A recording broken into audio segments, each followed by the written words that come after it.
Olá, hoje eu vou falar de Oséias 2, que vai falar sobre a infidelidade do povo e a fidelidade de Deus.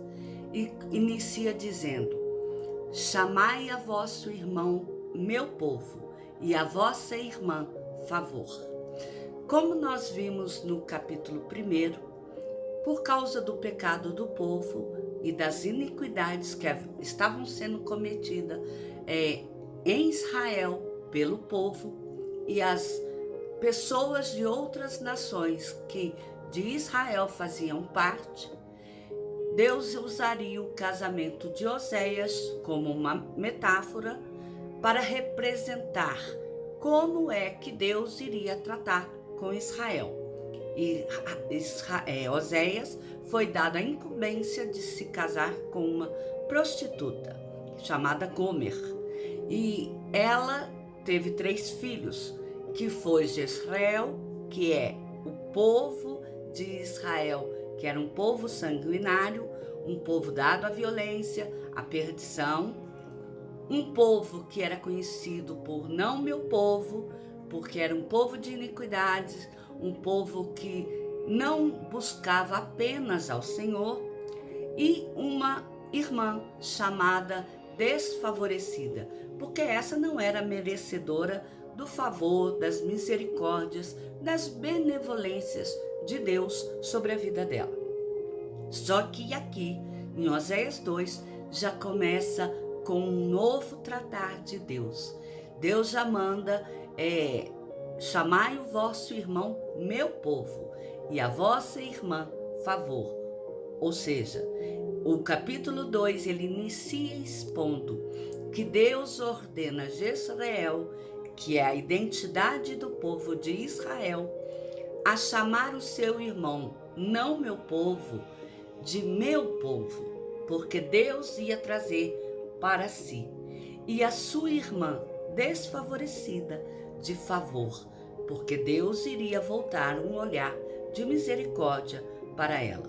Tudo isso porque Deus novamente se compadecerá e agirá com misericórdia em favor do povo, a fim de restaurar a comunhão de Israel com ele, o Deus Criador, o Deus vivo, o Deus de Israel. E o capítulo diz: repreendei vossa mãe, repreendei-a, porque ela não é minha mulher, e eu não sou seu marido, para que ela afaste as suas prostituições e a sua presença e os seus adultérios de entre os seus seios, para que eu não a deixe despida e ponha como no dia em que nasceu, e a torne semelhante a um deserto, e a faça como terra seca, e a mate a sede, e não me compadeça de seus filhos, porque são filhos de prostituição.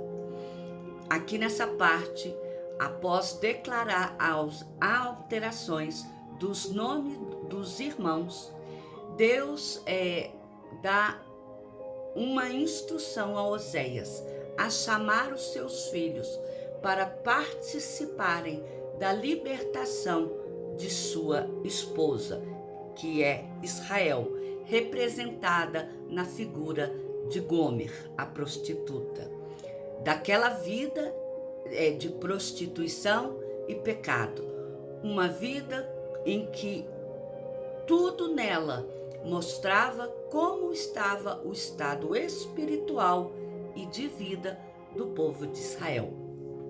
Tudo isso com o objetivo de evitar que ela venha a sofrer de forma desnecessária e vergonhosa, porque se ele vai despi-la, quer dizer, ele vai pôr à mostra toda a vergonha, todo o pecado, todas as maldições que estão sobre ela, todo o seu comportamento será exposto.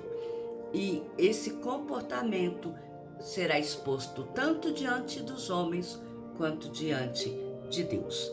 E maldição atingirá a todos que estão à sua volta, Por isso que diz que os filhos dela são filhos de prostituição. Filhos que ele não pode dizer com certeza que eles são filhos do seu amor, porque são filhos que são mesclados com as culturas daquele povo na qual ele estava se envolvendo, que é a prostituição. E continua dizendo: pois sua mãe se prostituiu, aquela que os conheceu ouve-se torpemente, porque diz: irei atrás de meus amantes, que me dão o meu pão, a minha água, a minha lã, o meu linho, o meu óleo e as minhas bebidas. Portanto, eis que cercarei o seu caminho com espinhos e levantarei o muro contra ela, para que ela não ache as suas veredas.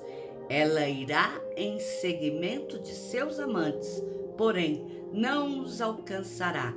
Buscá-los-á, sem contudo os achar. Então dirá: irei e tornarei para o meu primeiro marido, porque melhor me ir então do que agora. Aqui nessa parte do texto mostra que Gomer, Israel, ele se prostitui. Ela dá atenção aos seus amantes, tudo para conseguir vantagens e benefícios que são perecíveis, porque é ela que acha que são os amantes que lhe dão os seus olhos, as suas vestes, os seus ungüentos, a sua comida.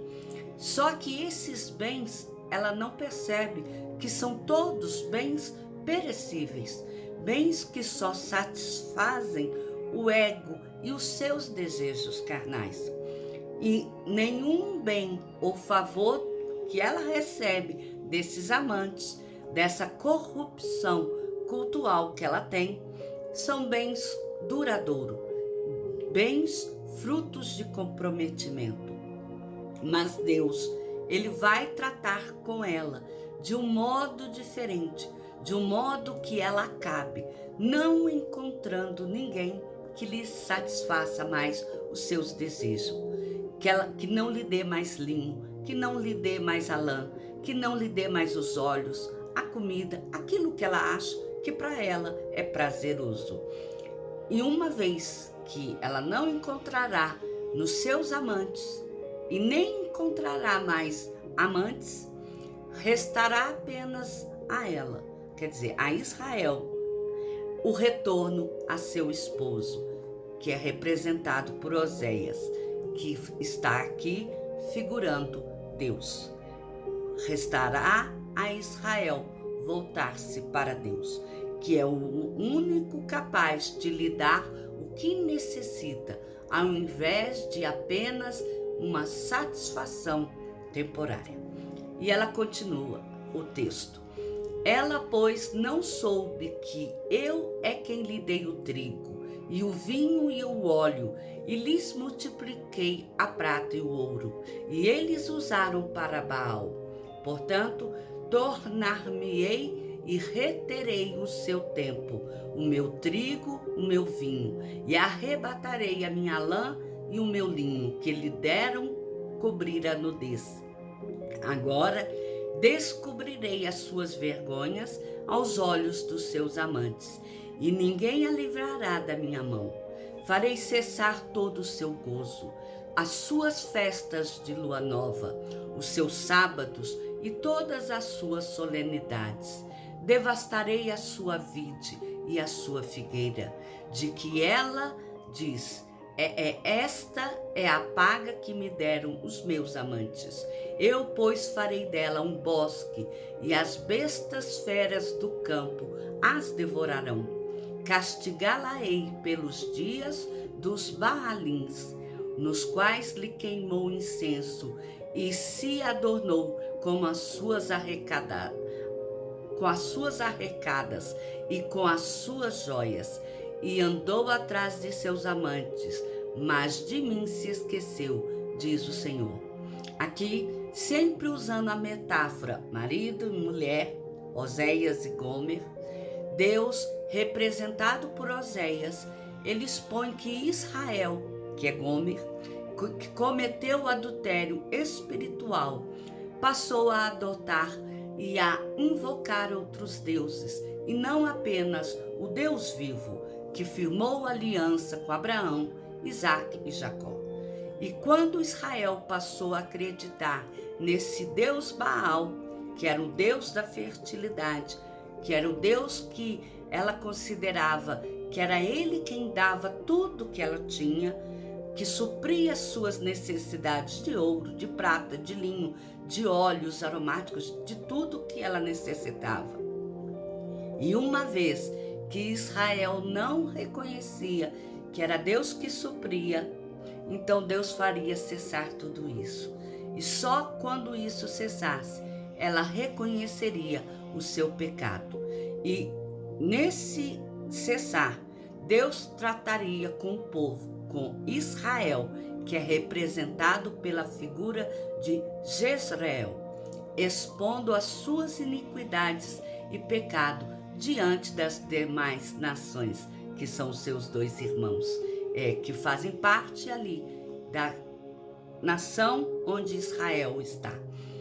Este tratamento faria cessar todo motivo de alegria e festividade que é própria do povo de Israel, como, por exemplo, a festa da Lua Nova, que era a festa em que se comemorava as colheitas que Deus dava da fartura do povo, as festas de solenidade, que eram as festas de consagrações que o Senhor havia instituído.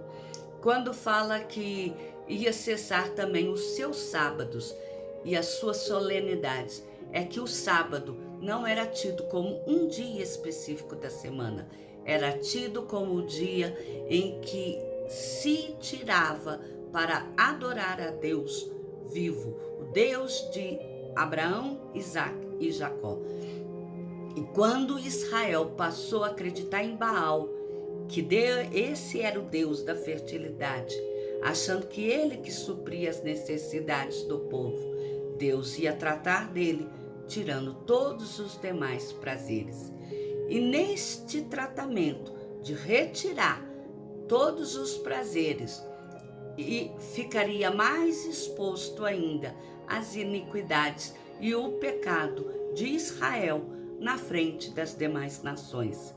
E este tratamento, fazendo cessar a alegria, a festividade de Israel, faria com que o motivo de orgulho da sua identidade como nação fosse abalado, fosse quebrado, destruído por povos estrangeiros, povos adoradores de outros deuses. E este seria o maior castigo que o Senhor imporia sobre Israel, se desvendasse perante as outras nações, porque Deus havia se esquecido deles, porque eles se esqueceram do seu próprio Deus, o Deus vivo. E o capítulo continua dizendo: portanto, eis que eu a atrairei e a levarei para o deserto, e lhe falarei ao coração, e lhe darei dali as suas vinhas e o vale de Acor por porta de esperança. Será ela obsequiosa como nos dias da sua mocidade, e como no dia em que subiu da terra do Egito. Naquele dia, diz o Senhor, ela me chamará meu marido, e já não me chamará meu Baal. Da sua boca tirarei os nomes dos Baalins, e não mais se lembrará desses nomes. Naquele dia farei o favor dela, aliança com as bestas feras do campo, e com as aves do céu, e com os répteis da terra, e tirarei desta o arco, e a espada, e a guerra, e farei o meu povo repousar em segurança. Aqui, ao dizer que eu a atrairei e a levarei para o deserto e lhe falarei ao coração, Deus está dizendo que ele fará com que Israel, ela seja levada para um lugar vazio, um lugar solitário, um lugar de tratamento severo, pois só ali, nesse lugar de tratamento severo, ele será capaz de quebrar a confiança que ela tinha em si mesmo e nos deuses pagãos, aqueles deuses que se tornaram os seus amantes. Ali, Israel reconheceria a sua pequenez, a sua fragilidade e ansiaria novamente pelo cuidado de Deus. Um Deus que sempre supriu as suas necessidades, assim quando ele saiu do Egito. Porque quando Deus tirou o povo do Egito, foi Deus quem os fez caminhar pelo deserto, suprindo-lhe a necessidade e fazendo chegar salvo à terra prometida, ainda que tenha durado 40 anos essa caminhada. E aqui continua dizendo que depois de mostrar sua pequenez, sua fragilidade, ela ansiaria novamente pelo cuidado de Deus, que sempre supriu as suas necessidades. E uma vez que Israel reconhecesse que foi Deus quem cuidou dele, Deus tiraria do meio do povo, do meio de Israel, o motivo do seu tratamento, que era os seus pecados e iniquidades. Assim, Israel voltaria a experimentar a segurança do seu Deus. Por fim, o capítulo termina dizendo: desposar-te-ei comigo para sempre. Desposar-te-ei comigo em justiça, e em juízo, e em benignidade, e em misericórdia. Desposar-te-ei comigo em fidelidade, e conhecerás ao Senhor. Naquele dia, eu serei obsequioso, diz o Senhor, obsequioso aos céus e a estes, a terra obsequiosa ao trigo e ao vinho e ao óleo, e a estes a Jezreel. Semearei Israel em mim, na terra que compadecer-me-ei da desfavorecida, e a não meu povo direi: tu és o meu povo. Ele dirá: tu és meu Deus. Aqui no final do capítulo, metaforicamente dizendo, Deus diz que Israel será seu para sempre, mas num tratamento firmado em justiça, uma justiça que é justa, não uma justiça que é corrompida, num juízo que julga com confiança naquilo que foi feito, com a medida da punição ou da absolvição que será dada, que a benignidade, o favor, a misericórdia, a fidelidade de Deus recairá sobre o povo. Um relacionamento em que Israel conhecerá realmente como é o Senhor. E neste dia em que Israel conhecer como seu Deus, o Senhor Deus, verdadeiramente que é aquele com quem a aliança foi firmada, ela conhecerá o favor desse Deus sobre a vida dela. E conhecendo esse favor, as suas necessidades serão supridas. O povo passaria a viver com o cuidado de um pai amoroso que ele tem. Depois disso, a compaixão abrangeria todos os seus irmãos, isto é, não haveria ali dentro de Israel, Jezreel, uma distinção entre irmãos. Não haveria mais uma parte considerada não meu povo, porque todos passariam a ser meu povo. E não haveria mais uma pessoa desfavorecida, porque todos seriam favorecidos, seriam alcançados pela bênção, pela misericórdia do Senhor. Esta é a mensagem que Oséias 2 nos deixa. Ele nos faz perceber que a infidelidade do povo é a causa de Deus demonstrar a sua fidelidade, que, embora essa fidelidade trate com mãos fortes a vida do povo, ele faz tudo isso por amor, porque ele quer que todos sejam salvos e alcancem dele o favor de ser chamado filho do Deus vivo. Que o Senhor te abençoe e te guarde. Espero que possamos nos encontrar em Oséias 3. Se possível, faça sua inscrição no meu canal. Miriam Araújo, Deus cuida de mim. Que o Senhor te abençoe.